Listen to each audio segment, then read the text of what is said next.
Alright, so here is my older Lakewood box fan. This fan is dated sometime in the 1990s.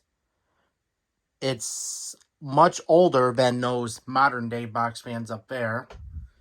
So let's go ahead and run it.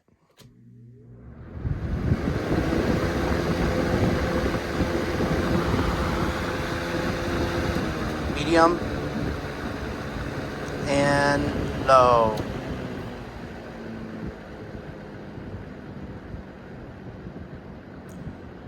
Back to high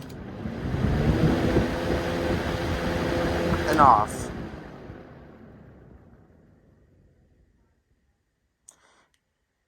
It has a decent spin down time. It actually has a good spin down. I hope you enjoyed the video.